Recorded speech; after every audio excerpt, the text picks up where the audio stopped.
Ficción Marciana presenta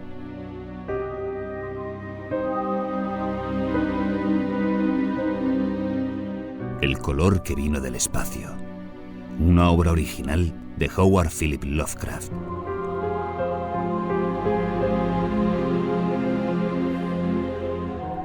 Primer acto, el meteoro.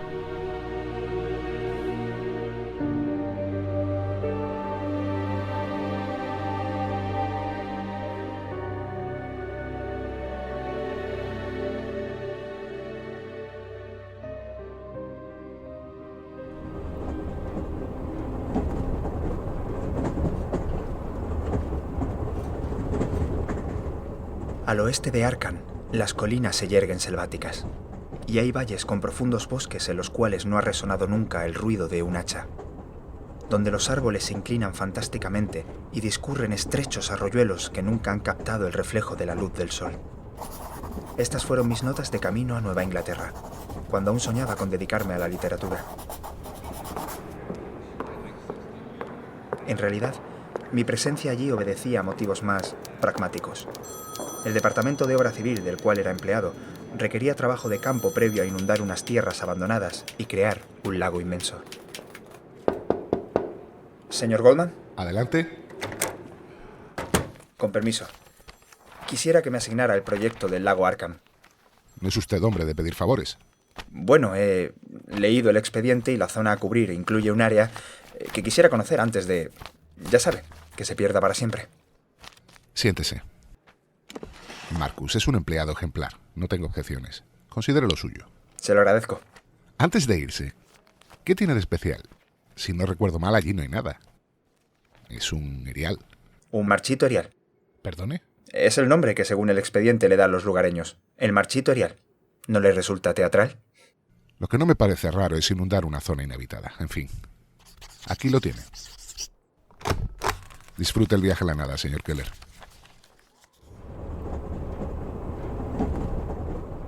No quise extenderme, pero mi curiosidad estaba más que fundada. El anexo demográfico del informe detallaba la despoblación local, sí, pero también la de extranjeros que intentaron asentarse y no lo consiguieron. Franco-canadienses, italianos y polacos. Tal y como llegaron, se marcharon. Quizás fuese mi imaginación, pero presentía una historia en aquel lugar donde llamaban hotel a cualquier cosa. Tengo una reserva a nombre de Marcus Keller. El hombre del Estado. Bienvenido a Arkham, señor Keller. Habitación 19. Gracias. Oiga, espere. ¿Conoce la zona? ¿Podría decirme si esta ruta es transitable? ¿Acérquese mapa? No le recomiendo ir por aquí. Es demasiado frondoso. Y esta es la parcela de los Garner. Evite pasar por esta zona. ¿Por qué? Allí no vive nadie. No vaya. Hágame caso. Espere, esta otra casa está habitada, ¿cierto? Sí, Amy Pierce vive allí. ¿Piensa visitarle? Sí, debo hacerlo. No espere una fiesta. La habitación era austera, pero funcional. Suficiente para un buen descanso y poder recorrer una decena de kilómetros al día siguiente, bordeando un lago imaginario.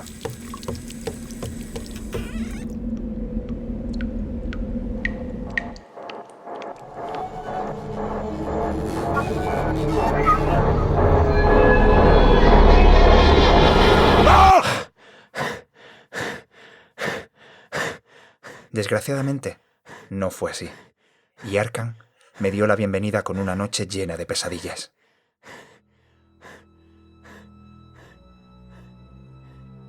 Casi agradecí que la mañana llegara tan pronto. Estaba exhausto, pero nada que no pudiera arreglar una cantidad indecente de café. No tardé demasiado en llegar al punto más cercano del lago y empecé a bordearlo hacia el sureste. Me encontré un par de lugareños con los que apenas intercambié algunas frases. Este lugar está embrujado. Amigo, ¿se ha perdido?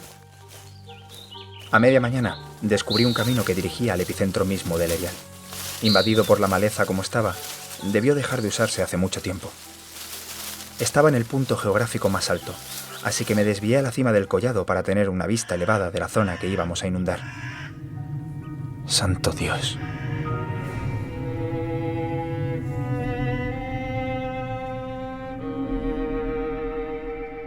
Era un paisaje propio de un cuento de terror.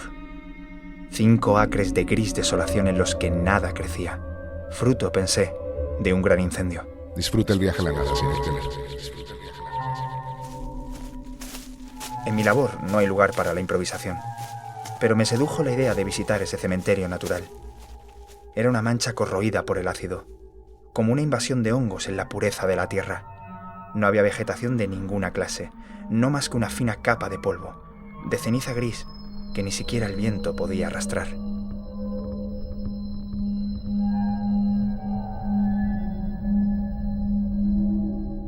¿Hola? No me costó mucho llegar a lo que fue la hacienda de los Garner.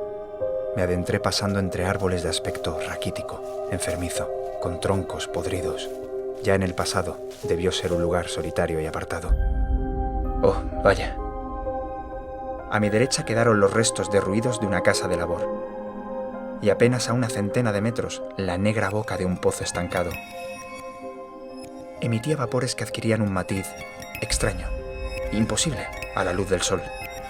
Y mientras trataba de decidir una palabra para definir el tono, escuché o sentí o imaginé un movimiento.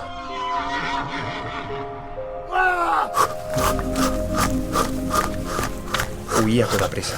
Temí por mi vida. Tanto que decidí regresar a mi alojamiento dando un rodeo. ¿Hizo el camino más largo? Rotundamente sí. Pero no quise cruzar de nuevo ese maldito lugar.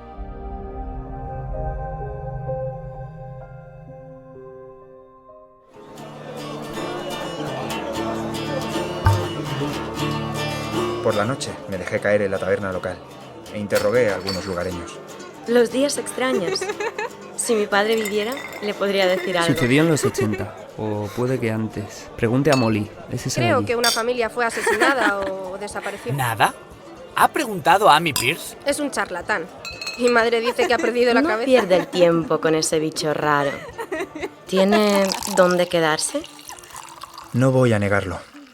Mi segunda noche fue mucho más reconfortante que la primera.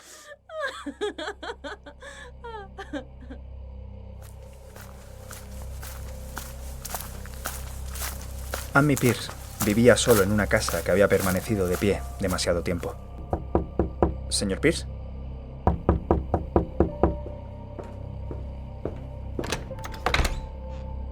Se ha equivocado de sitio. Todo un dechado de hospitalidad. Aún así, pude convencerle para que me atendiera. Siéntese donde pueda. Me lo imaginé más débil. Debía tener 50 y pocos años, aunque en el cara a cara noté que sus ojos no tenían brillo alguno.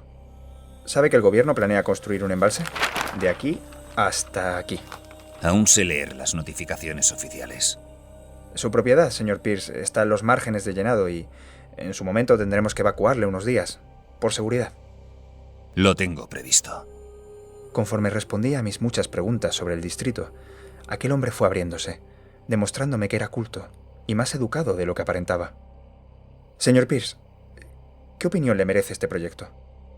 Resulta llamativo que no haya voces discordantes en esta comunidad. Mi sentir, el mismo que el de cualquiera que tenga memoria. Alivio. Alivio. Curiosa elección. Alivio por saber que todo desaparecerá bajo el agua. Alivio por no tener que contemplar ese color con estos ojos. ¿Qué color? Déjelo. Su voz ronca se apagó. En cuestión de segundos, pareció envejecer 10 o más años. Maldita sea. Si algo cierto tenían las habladurías sobre Pierce, era que había estado años contando esta historia, hasta que se cansó de que nadie escuchara. Los días extraños, los Garner... Ayúdeme a entenderlo. Jamás nadie me había lanzado una mirada tan triste. Una mirada que decía... ¿Acaso cree que yo lo entiendo? Pero no formuló esa pregunta, sino otra muy distinta. ¿Necesita un trago? Yo sí.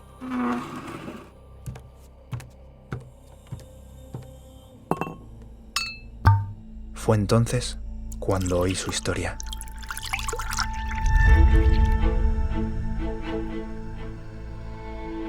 Verano de 1882, el año del meteoro. Según Pierce, el origen de todo. pues antes no había leyendas en esos bosques. Al principio pensábamos que era una nube blanca, extrañamente alargada. Pero luego escuchamos una cadena de explosiones en el aire. Y poco después, una columna de humo en el valle. ¿Dónde los Garner? Sí, justo ahí, incrustado en la tierra, junto al pozo. ¿Vio el meteoro? Alguien tenía que acompañar a esos profesores. Y aparte de Garner, nadie conocía sus tierras mejor que yo. El hombre sacó unos cuantos recortes de periódicos. Una comitiva de la Universidad de Miskatonic quiso visitar la Roca del Espacio. La mujer de Pierce, llena de curiosidad, también se unió al grupo. Los cultivos de Nahum Garner son envidiados en toda la comarca. Miriam, querida, creo que exageras. Había un químico. ¿Sabe, Pierce? Eso quizás tenga una explicación mineralógica después de todo. Podría deberse a una alta concentración de sulfatos. Un geólogo. Me inclino a pensar que se debe a cómo la topografía ofrece resguardo a esta zona. Y un astrofísico muy irritante. Oiga, ¿cuánto falta? Ya hemos llegado, caballeros. La familia Garner, él, su mujer y sus 3 hijos, estaban dispuestos alrededor del visitante del espacio. A simple vista, no eran más que una mole de piedra parduzca. Ayer nos la describiste mucho más grande, Nahum. Y lo era. ¿Cómo? Las piedras no encogen. Quizás no es una piedra. Esta lo es. Concretamente, silicato. Y muy caliente, por cierto. Supongo que es normal, teniendo en cuenta que ha atravesado la atmósfera. Por cierto, aunque ahora no pueden verlo, de noche brilla. ¿Podría describir ese brillo? Es algo muy tenue, pero se aprecia. Háganme sitio, por favor. Vamos a tomar una muestra y la analizaremos.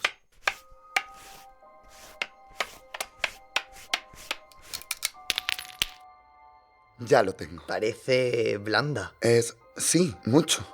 Demasiado. Creo que puedo arrancarla con mis manos. ¿Lo ve? ¡Quema! Los profesores tuvieron que pedirle un cubo a Nahum. Al regresar, la señora Pierce no pudo dejar de señalar algo que saltaba a la vista. El fragmento se había hecho mucho más pequeño. Los profesores volvieron al día siguiente. Estaban muy excitados. Señor Pierce, señor Pierce. Se atropellaban unos a otros con sus explicaciones. ¡Ha desaparecido! ¡Completamente! Y también el tarro de cristal donde estaba. Ha debido reaccionar. No sé, con el silicio. No tiene sentido. Ningún sentido. Calentamos la muestra con carbón, con soplete. No pasó nada. Es maleable y pudimos comprobar su luminosidad en la oscuridad. Luego intentamos enfriarla y no hubo manera. La pasamos por el espectroscopio. Constatamos un color fuera de nuestro espectro y un comportamiento óptico nunca visto. ¿Entonces, han concluido algo? Sí, necesitamos otra muestra. Una más grande.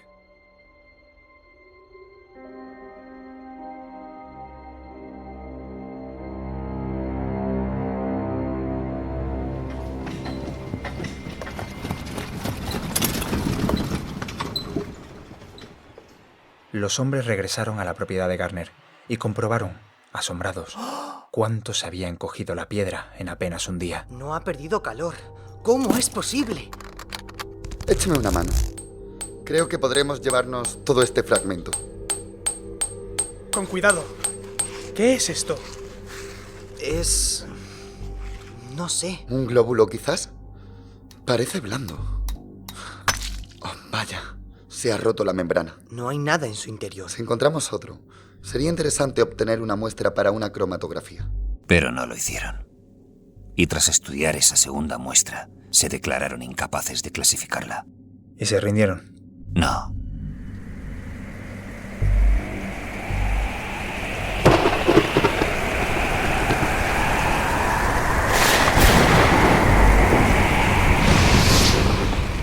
Aquella noche hubo tormenta, y cuando los profesores volvieron al día siguiente, se encontraron con que la piedra había desaparecido. Atrajo hasta 6 rayos en menos de 1 hora, y esta mañana ya no estaba.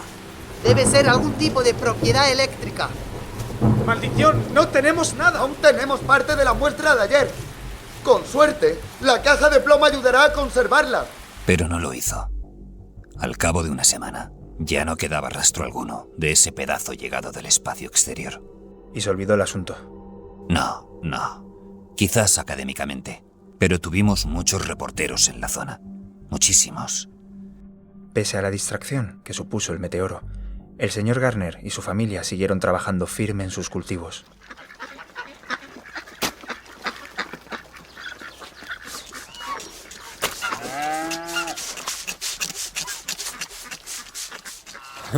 Amigo, esta temporada ha sido dura. Se empieza a notar la edad, ¿eh? ¿Era mayor? No mucho. Rozaba los 50, pero era fuerte como un mulo. ¿Enfermo, quizás? No lo sé. No lo parecía. Pero bastaba darse un paseo por sus huertos para comprobar que se había dejado el alma en ellos. Jamás vi frutos de ese tamaño, con ese brillo y ese colorido. Era tal la abundancia que el señor Garner tuvo que comprar barriles de más para embalar la cosecha. Entonces vino el primer golpe. Esa fruta tan magnífica resultó incomestible. ¡Papá, es horrible! Peras, manzanas, melones, tomates. Todo tenía un amargor insoportable. Imposible. Y perdió toda la cosecha. Bueno, gran parte. Tenía algunos acres en las tierras altas que el meteorito no llegó a envenenar. ¿Cree usted que el meteorito envenenó la cosecha? ¿Qué otra cosa se le ocurre?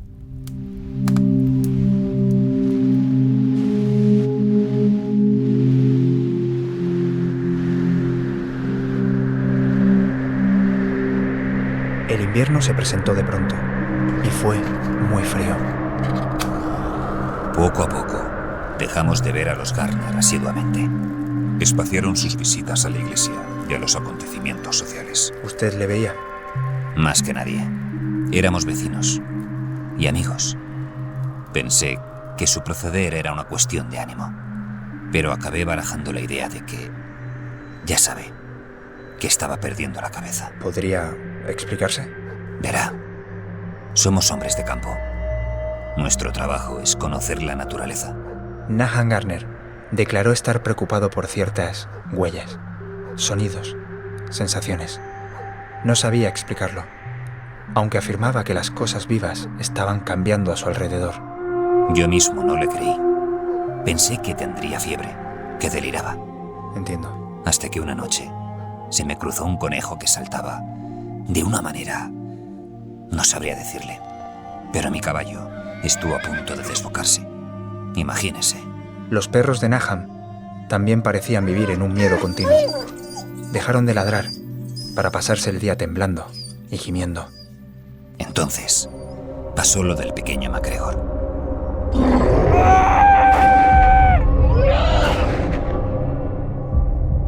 Era febrero. El invierno aún seguía firme, con densas nevadas. Y como otros cazadores de la comarca, los hermanos MacGregor salieron a cazar marmotas. ¡Socorro! ¡Ayuda! ¿Quién grita? Quédate aquí, Miriam. Por favor, mi hermano necesita ayuda. ¿Quién eres, chico? Danny MacGregor. Necesito un médico. ¡Una cosa ha atacado a mi hermano! ¿Qué ha sido? No lo sé. Nunca he visto algo así. No era un oso ni un jabalí. Mi hermano lo ha matado, pero ha quedado muy mal herido. Señor Todopoderoso. De acuerdo. ¿Dónde lo has dejado? Junto al arroyo. En esa dirección. Tú eres más joven y más rápido. Ve al pueblo y busca al doctor Gordon. Yo iré a socorrer a tu hermano. A mí. Toma el rifle y el botiquín y un par de mantas. ¡Corre, chico! El arroyo estaba a menos de 1 kilómetro, pero correr en esa nieve se me hizo eterno. Me aterraba ver a la bestia. Tuvo suerte. Cuando llegó, había sangre por todas partes, pero ni rastro del agresor. ¿Chico? Ralph, ¿me oyes? Tuvo que agarrarse las tripas. El pequeño de los MacGregor tenía una pierna hecha trizas. Con suerte, solo perdería esa pierna. Pierce no conocía un solo animal que pudiera desgarrar a una persona así. Muchacho, voy a darte algo fuerte, muy fuerte. No cierres los ojos, ¿de acuerdo? Cuéntame qué ha pasado. Ralph MacGregor no cerró los ojos. pero tampoco abrió más la boca durante el resto de su vida. Llegó su hermano con el Dr. Gordon, y poco después apareció el inspector Henderson. Soy Danny. ¿Puedes oírme? ¿Puedes oírme? Danny señaló un charco negruzco que se filtraba en la nieve y dijo que eran los restos de la bestia. Ninguno de los adultos presentes le creyó. O no quisieron creerle y aceptar que su mundo ya estaba maldito.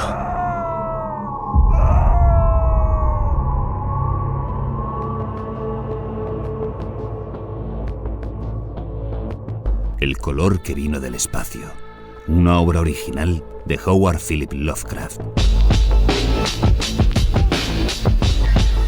Guión adaptado, producción y edición Gonzalo Merat. Correcciones, José Ceballos. Con Sergio Milán como Marcus Keller. David Navarro como Amy Pierce. Beatriz Melgares como Miriam Pierce y Mervyn Garner.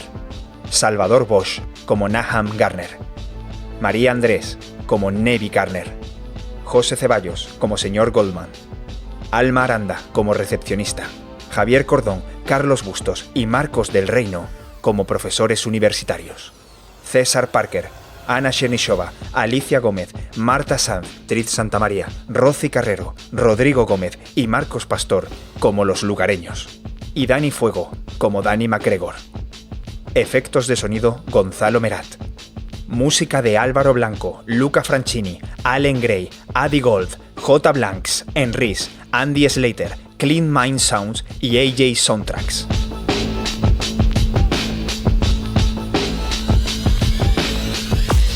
Una producción de la Red Marciana.